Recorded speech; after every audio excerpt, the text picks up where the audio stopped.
Check it out, guys. Today we're back in the garage to make more repairs on all of this mess that I got in here. Now, my garage is a mess, so please excuse the mess. I've been doing stuff and I haven't had a chance to clean it up. But in saying all that, the reason we're here today is I'm going to give you top 3 reasons why you might have a bad O2 sensor. I have my E30 sitting over here. Now, the check engine light's not on, but I believe it has a failed O2 sensor based on other things that we'll get to later on in this video. So first and foremost, let's get started and discuss how important an oxygen sensor is, O2 sensor, lambda sensor, whatever you want to call it, how important it is for fuel injected vehicles, because it basically is, I don't want to say the brain, it's more like the nervous system. Let's say that, say it's the nervous system, because the oxygen sensor reads what's coming out of your exhaust and it tells the computer, which would be the brain, how to adjust fuel mixture in order to make the vehicle run better. This is a 1992 BMW 318 IS. So in all reality, it's a pretty dumb computer. And I say that, you know, with all the respect in the world, because nowadays computers are way advanced. You can look at so many more parameters through scan tools. This one, you can't even connect a scan tool to it. So the only way to pull a code on this is you actually got to jump a couple of connectors and it'll flash a code at you. Where nowadays you can plug in a scan tool, you can read codes, you can read parameters, you can, some of these scan tools actually even guide you through diagnosis in the scan tool, which is really, really cool. But we're talking about the vehicles that you can't connect to, older vehicles like my El Camino that has like a dumbed down version of fuel injection. It's still a carbureted car, but it has a mixture control solenoid that uses the O2 sensor, tells the computer how to adjust that mixture control solenoid. It's an archaic system. Luckily mine works, but I've had issues with it. There's videos of me rebuilding that car multiple times, but finally it's running and driving and working pretty good. So the first reason why you possibly have a bad O2 sensor is gonna be, of course, check engine light. That light has ruined so many afternoons, so many days, because when that light comes on, you know it's gonna cost you money. Don't run out there and buy yourself an O2 sensor as soon as your check engine light comes on. It doesn't mean your O2 sensor is bad, but it's one of the signs that your O2 sensor possibly is bad. On this vehicle, you can still retrieve fault codes, and more than likely, because it's an older system, there's not very many sensors. It has a TP sensor, I think it has a temperature sensor, and a few other sensors. The amount of sensors this car has is minuscule compared to some of the modern cars that have 2 or 3 different sensors just to monitor engine speed. A check engine light would be the first reason why you possibly have a bad O2 sensor. And obviously the first thing you would do is pull a code. If the code corresponds to your O2 sensor, it doesn't necessarily mean your O2 sensor is bad, but it leads you in that direction. Because if you have vacuum leaks, misfires, it could make that O2 sensor read incorrectly, even possibly fail.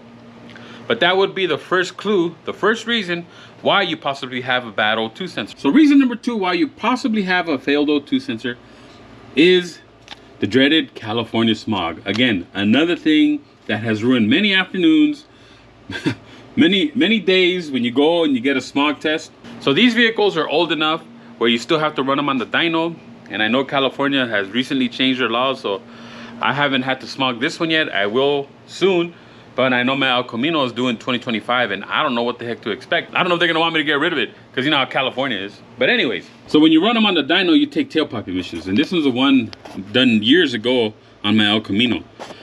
And as you can see, HC, it's hydrocarbons, CO is carbon monoxide, and NO is oxides of nitrogen. So these are the 3 gases. Well, actually it's 5 gases that they read, but these are the ones that you'll usually fail for. Oxides of nitrogen usually is a problem with either the engine temperature or your EGR not working right, or actually it could be the cat converter, or it could be the O2 sensor. CO, carbon monoxide, is usually like a lean running issue or a rich running issue. HC is usually like misfires. I'm totally generalizing a lot of this.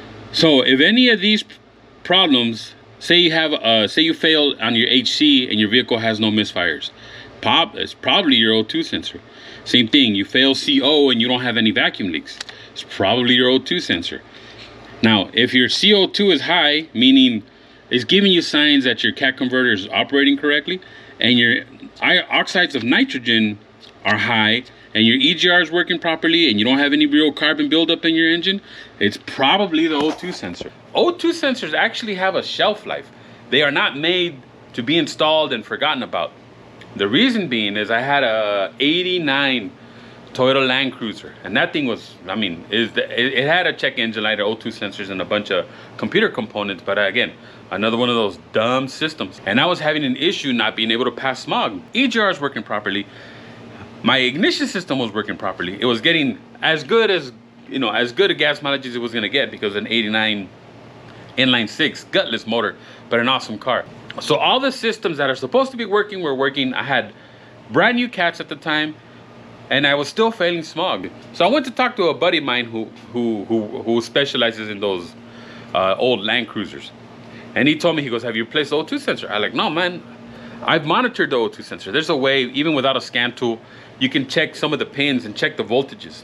But unless you have an oscilloscope, you're really not seeing what an O2 sensor should actually do in order for the computer to consider it a good signal. Because if it doesn't get the right signals, the computer doesn't know how to manipulate the rest of the engine components to make that car run correctly and put out the least amount of emissions in the tailpipe.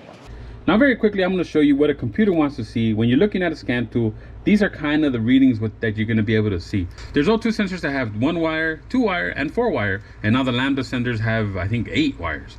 But the older O2 sensors that have 4 wires, usually they operate between 0 and 1 volt, right? So when you're accelerating or driving down the street or even on the freeway, the computer wants to see a signal like this. And if you have an oscilloscope or a scan tool, you can actually look at it while it's driving, and you'll see something like this, right? And what you want it to see, now it doesn't necessarily go all the way to 1 volt. Say 1 volt is over here and 0 volts is right here. But you want it somewhere in between, like 0.75 volts and say 0.3 volts, right? So you want it to just kind of dance around right there. Now this is like, you know, cruising, right? This is what you want to see. Now at idle, you want to kind of see it do the same thing, but the hills and the peaks and valleys will be a lot longer. When you go down to the low voltage, this is considered a lean mixture, and when you go to the high voltage, this is considered rich mixture. Lean means less fuel, and rich means more fuel. The lower in the voltage range that it means it's leaner, and obviously the opposite is true. The higher in the voltage range that it means it's richer. So if you start getting signals, let's do this again. So 0 volts, and this is 1 volt. So if you start getting signals that do this and kind of just hang out here, and then go back down, and then they do the same thing, and they just kind of hang out in the middle, whether it's at idle or at cruising speed. If you're starting to see signals like this in your oscilloscope or in your scan tool, this can cause so many problems. See, because like the older computers, all they want to see is that you cross these thresholds, right? That it's doing this, that it's switching, right? This is still switching, but it's not necessarily switching correctly. And the hard part about diagnosing an O2 sensor that doesn't give you a code is that you need to look for those kind of patterns. And the only real way to do it is hopefully if you have a scan tool that can read the vehicle you're working on, or you got to back probe it and use an oscilloscope. Because with the DVOM, unless you got the really pricey fluke DVOMs that actually have oscilloscope features and that can actually catch the rate of voltage change that the O2 sensor is doing, you're rarely going to be able to see that. If you failed smog and you have crazy readings and from all accounts, everything in your engine, ignition, EGR, all the emissions components, they're all working correctly, but you still failed. That could be a reason why, because you're getting those funky signals and it's very hard to find them. Reason number 3 why you possibly have a bad O2 sensor: it's just not running right. You could go through the whole engine, replace ignition components, all brand new stuff, change the oil, change the fuel, change this, change that, and it still just doesn't run right, which is the situation I have here. This vehicle was sitting for a very long time before I got it. I got it running maybe about a year ago now. Runs absolutely great, but it smells funky. My hope is that it's not a bad cat converter. But before I go and replace a really expensive cat converter, thanks to California and their emissions laws, I'm gonna try the O2 sensor first, because the O2 sensor is considerably cheaper than a cat converter, and it's easier to change and all that. It not running as good as I think it should be running, and you know, some of that excess fuel smell is coming out of the exhaust. I'm gonna go ahead and replace it. All right, so I went ahead and I pulled the O2 sensor. It's not very difficult to do. This nut right here is usually a 7/8 or a 22. You can use either one to break this loose, and it doesn't take much force. But as you can see, I mean, it doesn't really tell you much here, you know. Like, you really can't tell if it's bad just by looking at it, unless it's like damaged, you know, you got a dent right here, or it's cut like this one. Now we cut this for some other reason, but other than that, you really can't look at it and say, oh yeah, that's a bad O2 sensor. The only real way to do it is to test it with an oscilloscope or a scan tool and see if you're actually getting these kind of readings. Just wanted to show you really quick. This O2 sensor is very easy to do. It just sits right here. This is obviously the exhaust pipes coming down from the engine, and all you got to be careful is we want to make sure that this doesn't touch anything that's going to move, you know, maybe break the wires or even the exhaust. This one is super easy. It just sits right here. So let's reach down there, and here's my connector, and the other end is under here. Where are you at? I said they don't make it easy sometimes.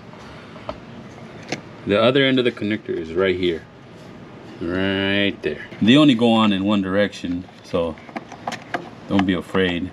Usually, depending on what style of connector you have, it'll have a detent. Like, if you can see those little different shapes, so it can only go in one way. Okay, everybody, O2 sensor is in. Woo. That was noisy. Like I said, it's been sitting for a while. So, no check engine light on, which is a good sign. Now, she was never smoking, but there's no smell-o-vision on YouTube yet. It doesn't smell as dirty as it did, but I just started it up. So let's go take this on a little drive, see how much better it runs. There it is, everybody. Purring like a kitten.